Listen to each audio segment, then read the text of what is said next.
Hello everyone, welcome to News Tonight. I'm Rhoda Ngonzi. Elizabeth Nakakoni will join us in a bit in sign language. Let's dig into it. President Yoweri Museveni has commended Kampala Capital City Authority and councillors from the 5 divisions that constitute the city of Kampala for completing a one-week leadership training program that took place last month at the National Leadership Institute in Chankwanzi district. The president was addressing the group last night during a meeting at State House Entebbe, where he met over 200 Kampala councillors from different political affiliations. The president urged the councillors to encourage the youth to find a way of fitting into the 4 sectors of agriculture, industries, services and ICT in order to create wealth and employment for themselves.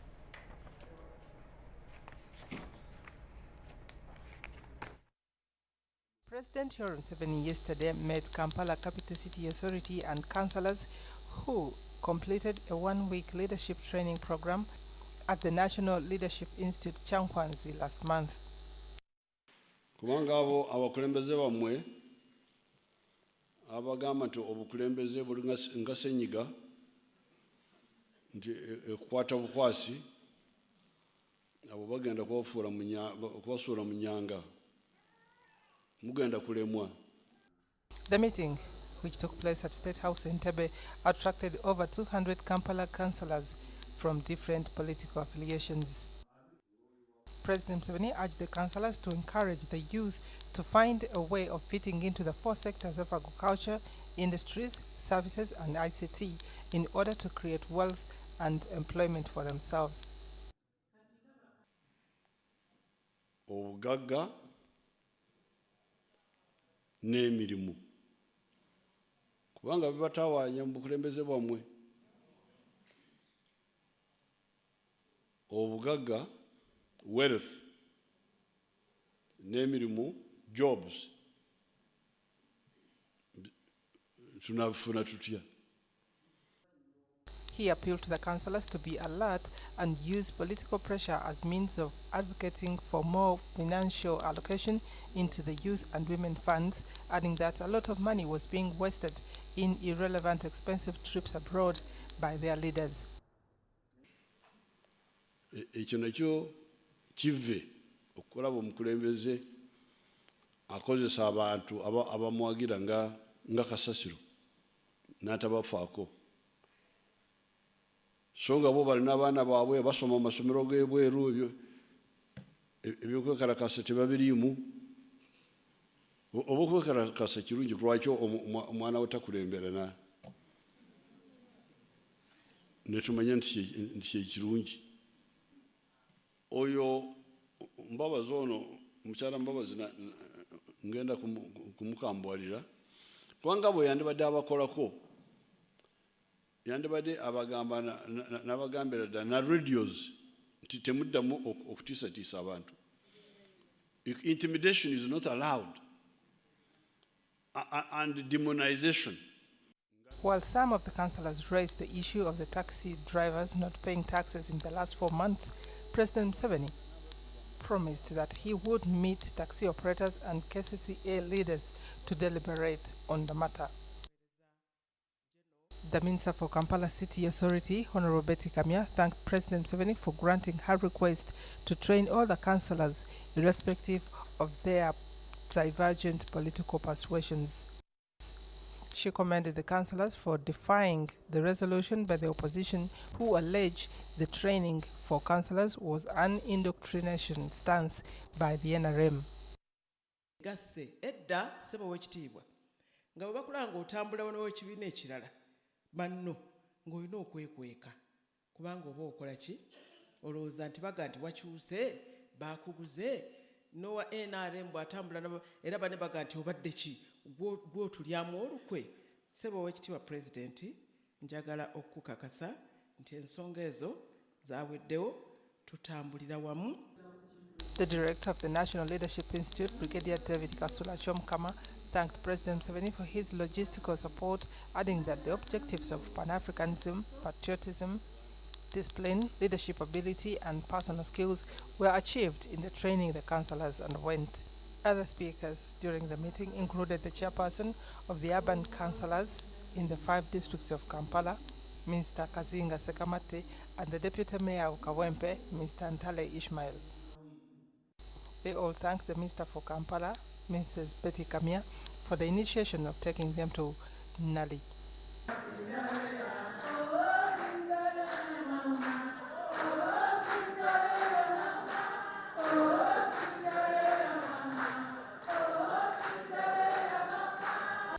BBC TV, Harris Nambi.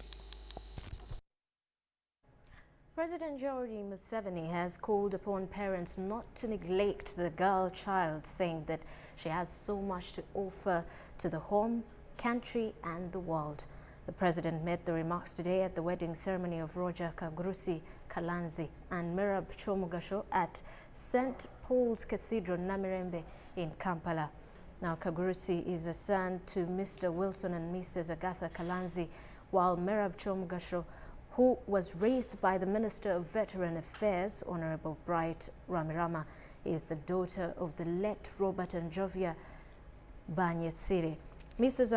Agatha Kalanzi is a secretary to President Museveni. President Museveni said that when he came from the bush in 1986, he only knew one contact in government, Miss Rose Katera, who had studied with the president's sister at Gayaza High School. After capturing power, he needed a secretary, and Miss Katera recommended Agatha Kalanzi. The president said that despite having polio, Agatha proved that what matters in a person is the brain and the heart.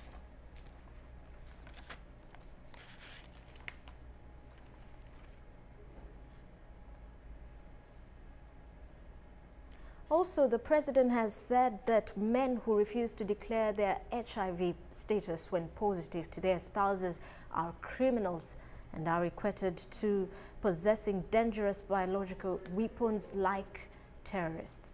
He added that most men have deliberately shunned voluntary and free HIV testing, which has abated the scourge in the country.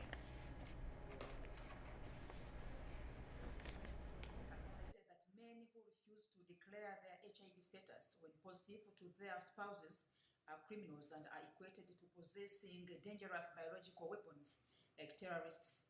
He added that most men have deliberately shunned voluntary and free HIV testing, which has abated the scourge in the country.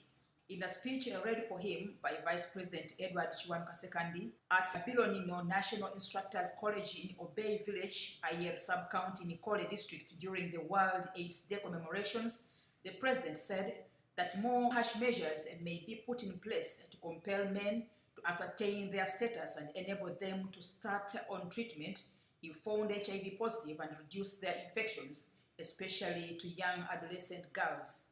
This year's World AIDS Day theme is reaching men, girls and young women to reduce new HIV infections. The president said that the most challenging sources of HIV infections have been eliminated, like blood transfusions, recycling syringes, and of recent prevention of mother-to-child transmission, but wondered how the remaining mode of infection, which is unprotected sex, that is a simple behavior trend, cannot be stopped.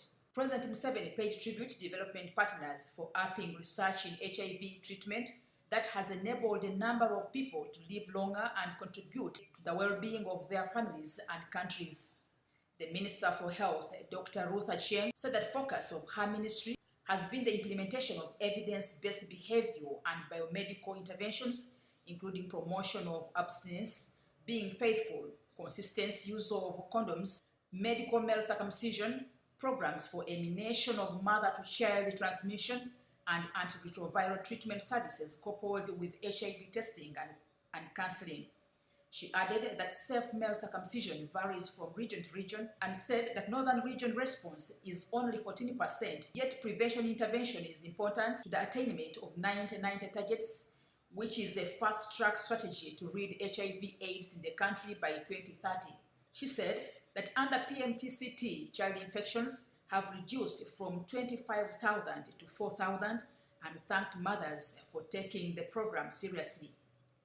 The UNAIDS country director, Dr. Perissa Chirabo, said it is important to acknowledge the PMTCT champion, Mrs. Janet Museveni, for enabling HIV-free new births and which has considerably reduced the burden on resources. Dr. Chirabo said that the increasing population can also lead to new infections and urged all stakeholders to double efforts towards prevention of HIV/AIDS and also called for more attention to focus on men in the HIV fight. The USA ambassador to Uganda, Deborah Malak, said that her government will maintain funding to agencies involved in the fight against HIV/AIDS and called for transparency and accountability while utilizing funds. This report was compiled by Vice President's Press Unit for UBC. The late former Deputy Chief Justice Leticia Kikonyogo has today been laid to rest in Mityana district. We have a report. The mortal remains of the late Deputy Chief Justice of Uganda, Leticia Mary Mukasa Kikonyogo, have been laid to rest at her ancestral home in Namulamba, Busimbi Sub-County in Mityana district, with government according her a state funeral. President Yoweri Museveni described the late Deputy Chief Justice as one of the most vigilant officers government has ever had and who was a champion for women and children's rights in the community. The president, who donated 10 million shillings towards burial expenses, added that Justice Leticia gave her whole life to the judiciary and served with integrity for 39 years and remained a torch for many youth and young lawyers given the industrious life she lived. Mr. Kikonyogo Joseph, husband to the deceased, said that his wife Leticia never forgot his name even on her deathbed and was a mother, a colleague and a friend in her entire lifetime and was always there for everyone, including strangers. The Chief Justice, Bart Katurebe, while eulogizing the late Leticia, hailed her for being exemplary and honest behavior at the judiciary and testified that in his career as a legal professional, he has never heard of any dishonest judgment or any corrupt tendency associated with the late Leticia Kikonyogo. Mityana Diocesan Bishop Dr. Anthony Ziwa hailed the late Deputy Chief Justice for always aiding the poor, especially putting them through school from kindergarten to university to boost their well-being and that of their birthplaces.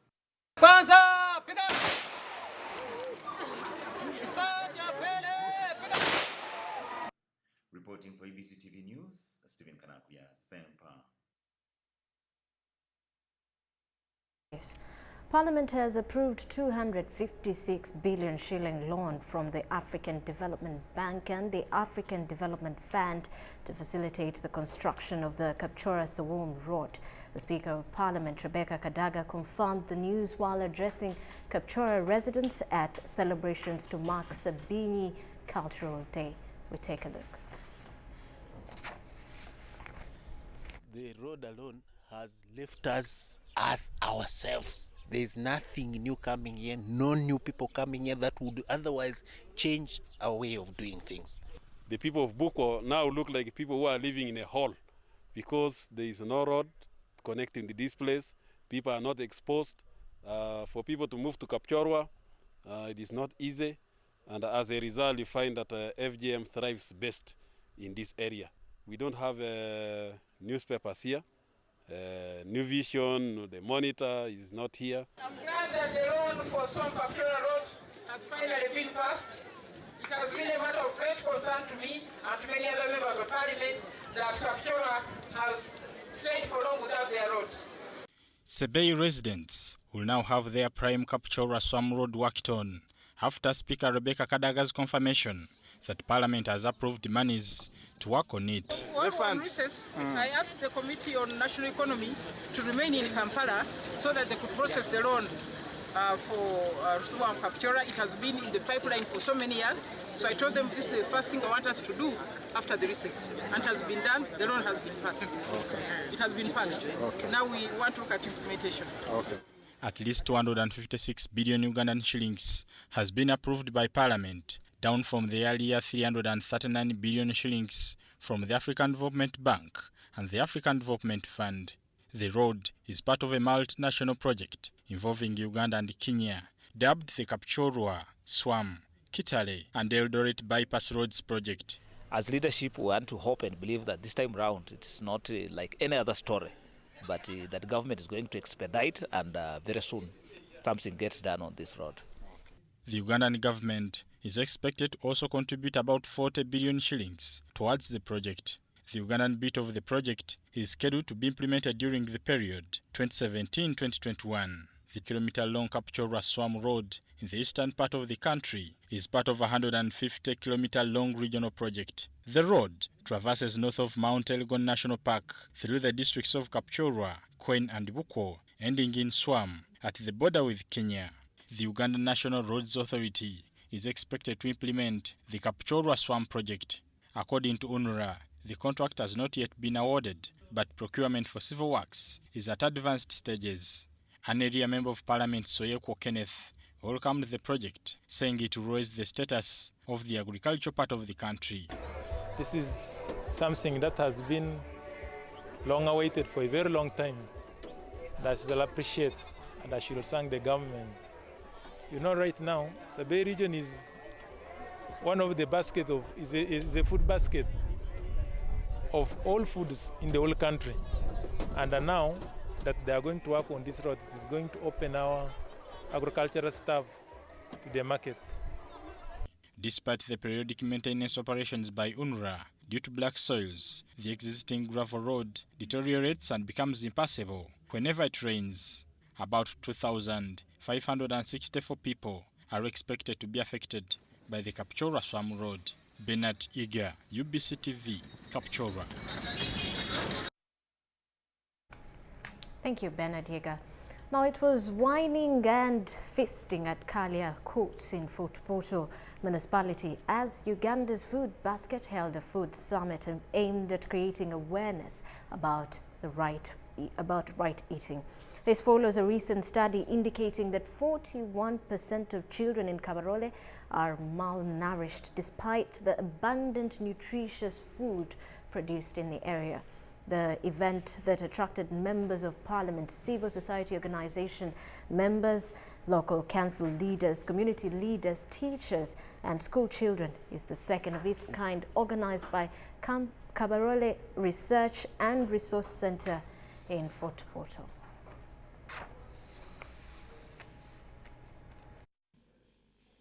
Food is required diversity. We don't have that. Western Uganda produces more food than any other region, but ironically, it has the second biggest number of malnourished children in the country, only rivaled by Karamoja sub-region.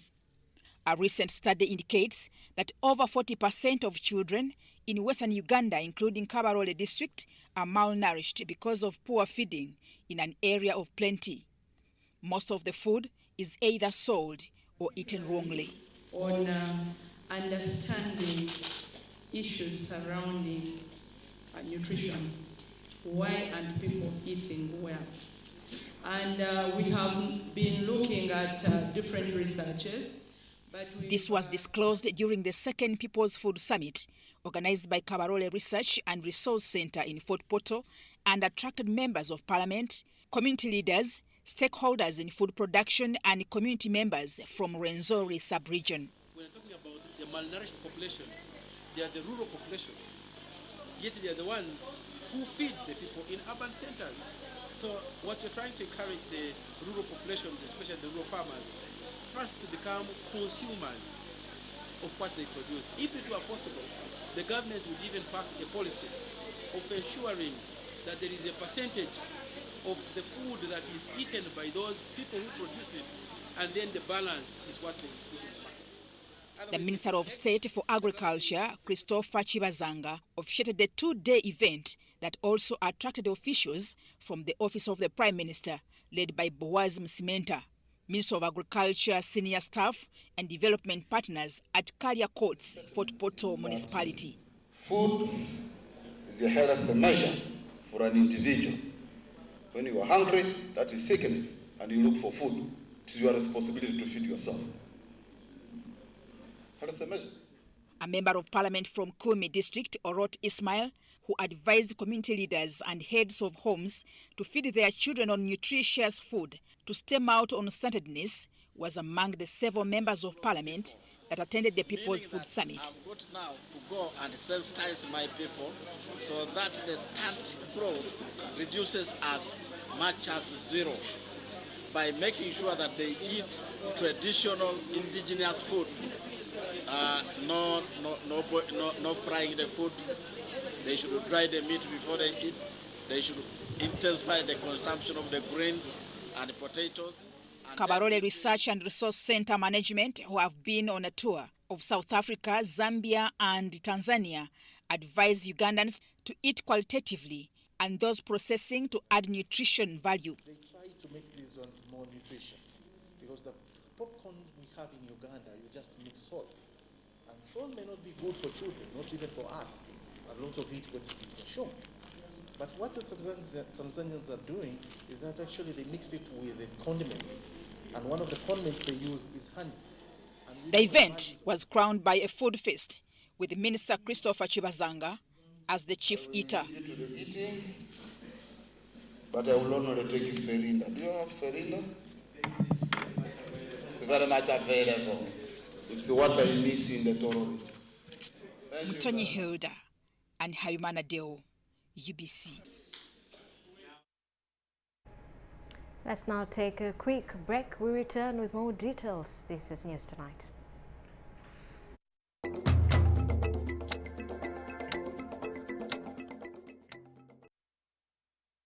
Welcome back. We are glad you're still with us. Let's continue.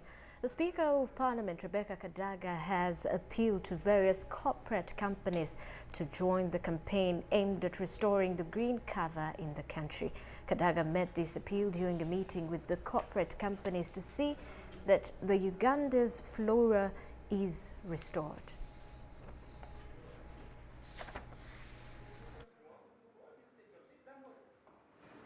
The campaign to restore tree cover across the country has been rolled out at a function officiated by the Speaker of Parliament, Rebecca Kadaga.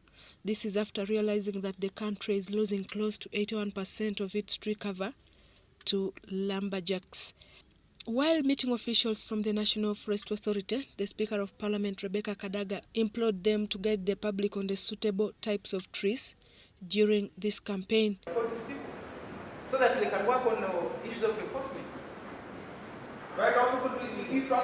The Public Affairs and Communications Director for Century Bottling, Simon Kaheru, underscored the need to restore tree cover in the country. We have an initiative which many people do not realize is related to tree growing, conservation of trees. We have a plastic recycling factory operating here in Kampala. Now you may wonder, what does plastics have to do with trees? At this recycling plant, we aim to take out as many plastic bottles, these bottles here, as possible from the environment. According to SK Iandra, apart from implementing the tree planting campaign, the challenge of charcoal burning should be addressed as well and culprits brought to book. We have 10,000 farmers attached to Kakira sugar, and we insist that all the farmers plant trees in the fire margin, so that increases the fire cover. And also we plant trees within our estate, which is 30,000 acres.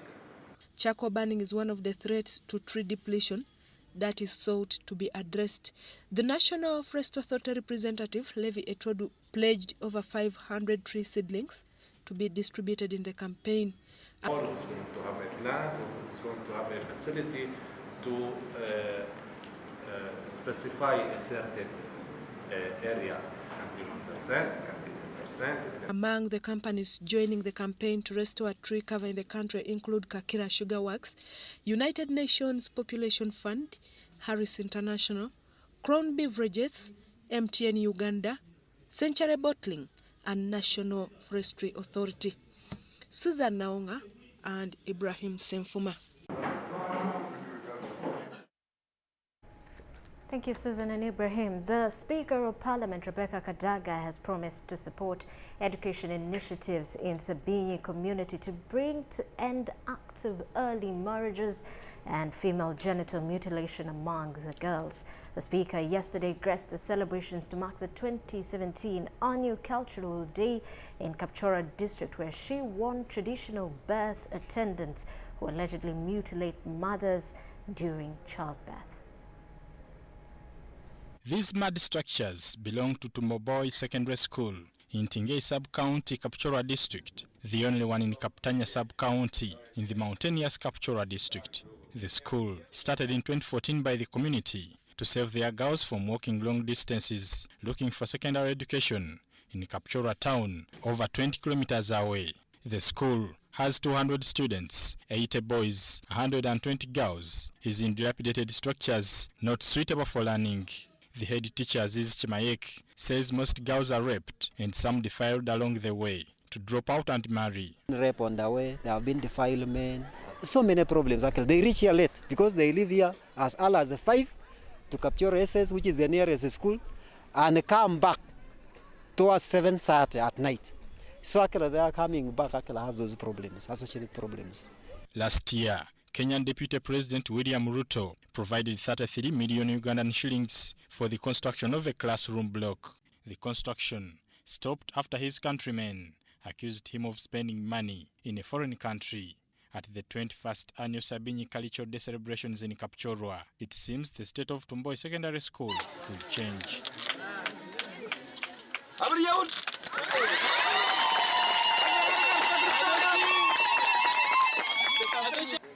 we support the school with 150 energy. I'm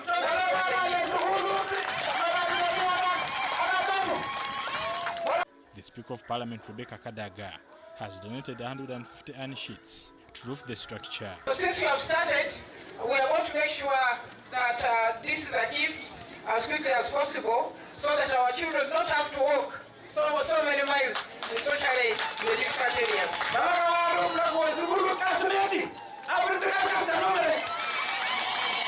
The area member of Parliament, Kenneth Soyekwo, promised to ensure the school becomes government-aided. And therefore, me as a member of Parliament, I'm going to try as much as possible to see that this school is taken by the government, because there is a program now in a government policy that every sub-county must get a senior secondary school. So I'm very hopeful, and I'm very hopeful that this one will soon enter into government. 11 million shillings was collected in cash and pledges. 45 million shillings is needed to complete construction. Boss that the honor the speaker has given us, I think it is going to take us some far, because the biggest challenge here has been that we don't have good structures, and people around here are poor. They cannot raise fees. They have been paying a little money, so it is actually difficult. The speaker advised mothers to report perpetrators of female genital mutilation, which can end cases of mothers being mutilated by traditional birth attendants during childbirth. I'm a bit disappointed that these are reporting about the traditional birth attendants, because they are known. Yes, why don't the women report? Why don't the women report? If someone mutilates you, that's an assault on your body.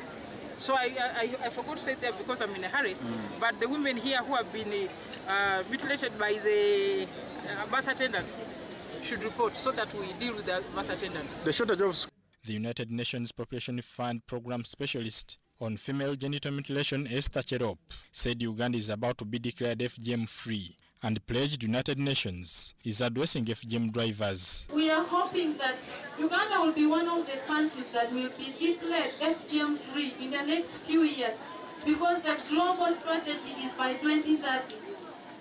And there are countries that have 98% FGM prevalence, up to 1%.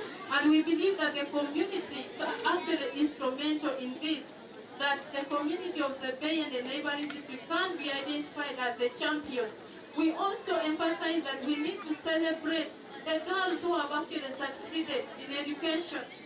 Annually, for more than 15 years, Sebei holds the Culture Day on November 30th, with communities in the 3 districts of Kapchorwa, Kwen, and Bukwo converging to dance, sing and forget the harmful practices like female genital mutilation. Bernard Iga, UBC TV, Kapchorwa District.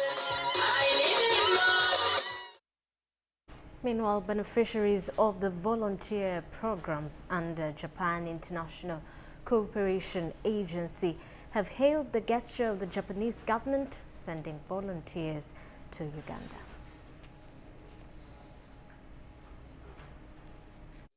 The volunteer program that focuses on Japanese citizens penetrating mostly the rural areas aims at expressing a goodwill to developing countries. Beneficiaries in the partnership are from different sectors of education, health, agriculture, vocational training with the aim of changing Ugandan communities. One of the achievements we got from him is the teaching aids in form of the tutorials that he has just presented to us. We still need a lot of support, and those volunteers and ourselves, we can do that. We are really promoting rice. Rice is a new enterprise in Blambuli. This Busia district, in terms of health service delivery, has improved greatly. For the first time in the sub-county, it was very tremendous results. And as such, all the other members who are near this farmer, they have also formed farming groups. The Japanese ambassador to Uganda, His Excellency Kazuaki Kameda, noted that the volunteer partnership helps in sharing experiences across the two countries. Judging from the presentations which we were shown, that of course volunteers did a lot, but also their willingness to learn from the local communities, and especially in the rice production in at a region. Some of them are not so familiar, but they have some discovered the new methods and how to utilize their Japanese experiences. Josuke Kawazumi, the JICA representative, says the 17-year-old program works towards addressing issues raised in Sustainable Development Goals. You may know that the JICA is supporting the construction of the bridge across the Nile River in Jinja. It's one of the biggest projects. And we are supporting the rehabilitation of the River Hospital in the various area. And those projects, it's a large-scale project. We are expecting a big impact to the economic and the social development. Since inception of the volunteers coming to Uganda, 700,000 have been in the country to assist people learn the coping mechanisms to socio-economic demands. Banonya Cosmos, UBC in Kampala. Joint Medical Stores, JMS, has started diversifying its business ventures by manufacturing its own medical products in the country. Executive Director JMS Dr. Bildad Baguma disclosed that their products, which include nutritional supplements, medical oxygen and medical sundries, will be on the market this December. Baguma was at a ceremony where the Joint Medical Stores was commissioning a new pharmaceutical warehouse worth 4.3 billion shillings at their headquarters in Kampala. Joint Medical Stores is marking 40 years of existence and now wants to diversify into the manufacturing arena. The Executive Director of Joint Medical Stores, Dr. Bildad Baguma, says their products, which include nutritional supplements, medical oxygen, and medical sundries, will be on the market in December this year.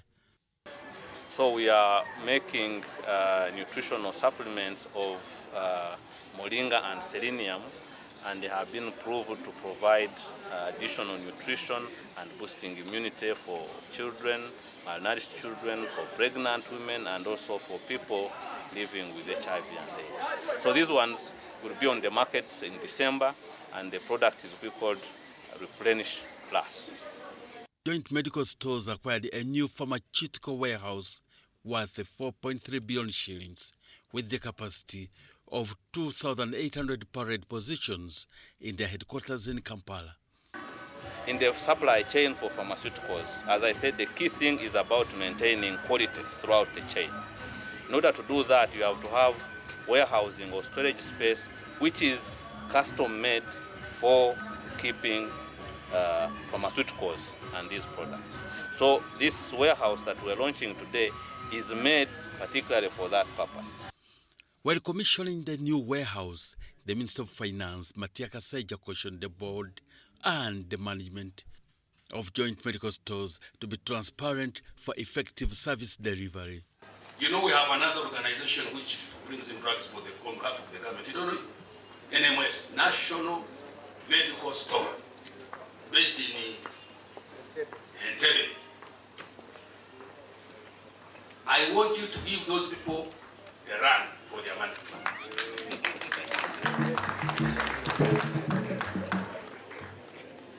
And I will give you all the support to make sure you make them run. They almost put me in a problem with the parliament, saying I'm not giving them money. When I give them money, the money is not accounted for. Kasaija promised them to follow up 10 hectares of land located in Namamve that was pledged by government for expansion of joint medical stores. I have done it for an investor who is going to put up a coffee processing factory. I don't see why I cannot do it for people who are helping. Currently, Joint Medical Stores has established its branches in the district of Arua, Jinja, Fort Poto, Masaka, Mbarara. However, there is also a plan of establishing more branches in Mbale and Gulu for effective service delivery. The story was compiled by Joseph Okow for ABC News. 11-month-old baby Nabaterega Asinat needs 18 million shillings for a heart operation at Mityana Heart Facility in India. The mother of the child, Kagoya Asha, wants well wishes to support her to save the life of her child. The money is for an air ticket, visa and upkeep for an operation slated for the 18th of December. Nabaterega Asinat, 11 months old, was born with a hole in her heart, which her parents never realized at birth. At 4 months, she started getting sick and attacks, which prompted the mother, Kagoya Asha, to seek for medical attention at Chirudu Health Center, which referred her to Mulago Hospital. After being checked at Mulago, doctors discovered Asinat had a hole in her heart, which was affecting her breathing.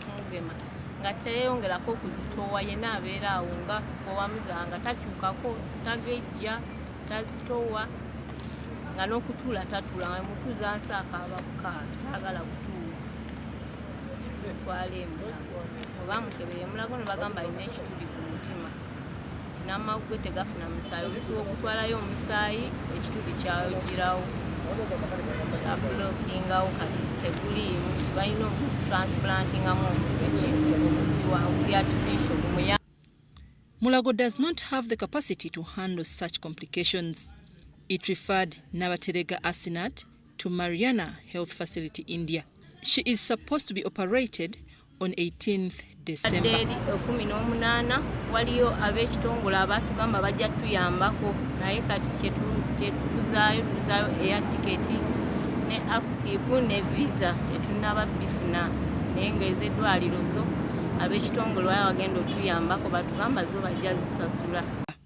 Good Samaritans and well-wishers can contact her mother on 0753 363696 or 0776 363697.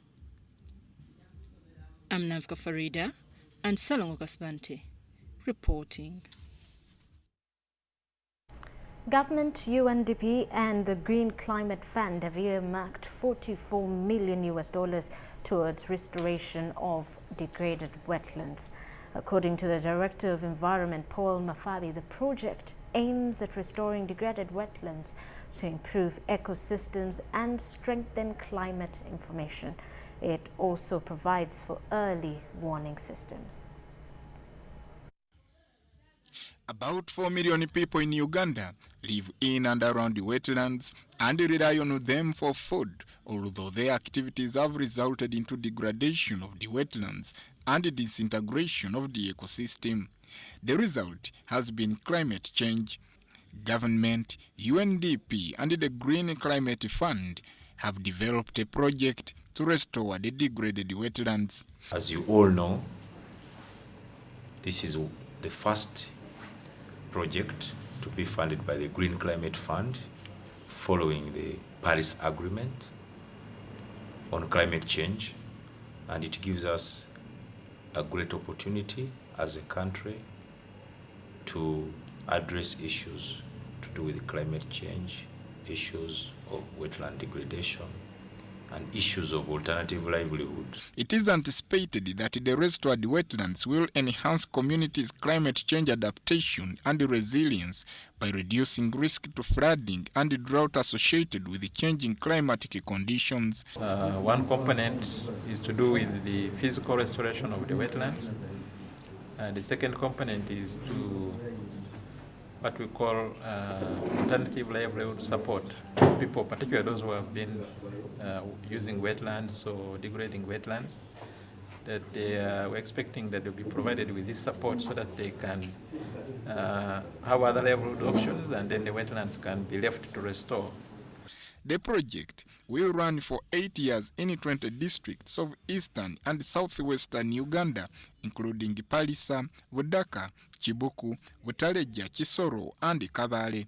The project will install early warning systems to help the communities to be able to plan plan in a better way, because then they will know whether it's going to be drought or it's going to be a flood. It is part of both Uganda and UN's efforts to promote SDG 13 on climate action, as well as fulfill its obligations to the Paris Agreement on climate change. Samuel Garandi, UBC News.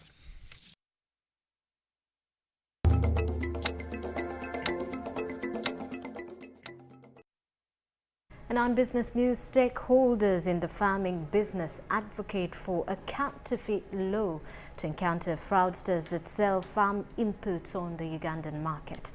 The outcry was disclosed at a public-private partnership workshop organized by Sasakawa Global 2000 at Katikati Grounds in Lugogo. Stakeholders in the farming sector are saying most crops produced cannot fetch sufficient revenue to boost economic development. This is because of a number of counterfeits on market that farmers are saying can only be avoided by fast-tracking the counterfeit law. But benefit, no, he has not yet seen the benefits already because he's still at a vegetative stage. However, an official from the Directorate of Micro, Small and Medium Enterprises, Godfrey Tukambona, says a counterfeit bill is in the offing. It is now up to the MPs and the Speaker now to facilitate the other process. Much as the counterfeit is there, but how do the farmers and these traders and the brokers handling the produce? The best thing is to go to the qualified service provider in those areas. Let the farmer not be deceived. And there is a system, or the system we are advocating for. The country director Sasakawa Global 2000, Dr. Roslyn Nyamutali, says there is need to advocate for contract farming with clear terms of reference in order to improve farmer produce. And it is the time now that we need to grade what we buy. But most important, bringing quality grain to the market and reducing the aflatoxin that is causing a lot of havoc, even to our health. Stakeholders in the farming sector are now cautioning against improper seed selection by farmers and remind government to map out areas and zone out regions for better production. It depends on the agroecological zone of some where the person wants to plant the seed. Some seed is suitable for medium or to high altitude. Like for the case of UH5401, it is suitable for medium altitude. But we advise them normally to take on the improved varieties, and that is why we are into hybrid production. Fertilizer is a key factor in production of crops. For you to produce well, for your crop to produce well, you need fertilizer. There is no other other factor better than fertilizer. Apart from good seed and better management, you need also the right fertilizer for the crop to produce, and that is what will make your agriculture profitable and make you to be in agribusiness in a better way. Idris Lukwago reporting for UBC News.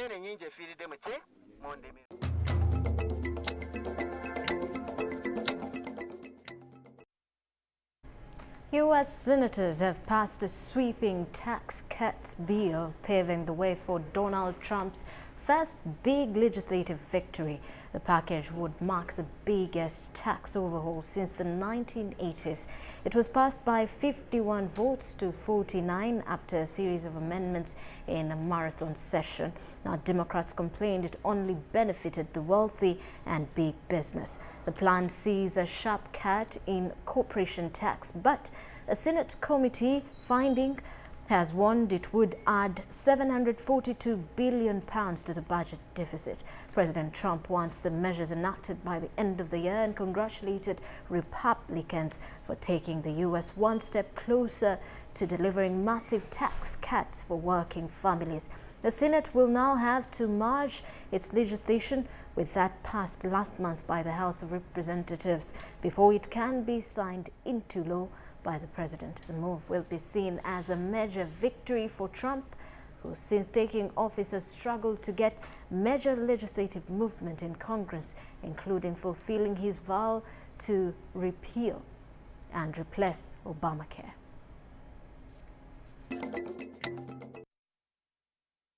While Baz Pirates Rugby Club head coach Bobby Msinguzi has appealed to his players to maintain focus, especially now that the team seems to be firing on all cylinders and cruising in the Nile Special Rugby League.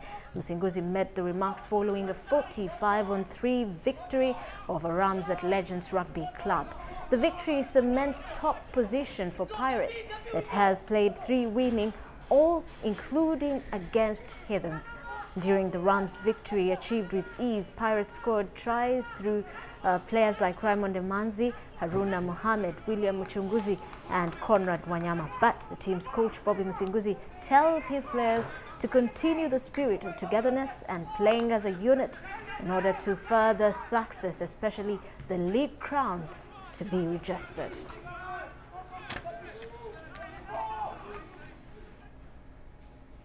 Uganda Cranes interim coach Moses Basena has assured fans that his team will go for success at the Council for East and Central Africa Football Championship that starts on Monday in Kenya. Uganda is in Group B and will start the campaign against Burundi on Monday before playing South Sudan and completing its group quota with a date against Ethiopia. The tournament proper will be kicked off with hosts Kenya playing Rwanda in an anticipated thriller, followed by guests Libya versus Tanzania, with Uganda taking to Kakamega Stadium with Burundi on the opening day.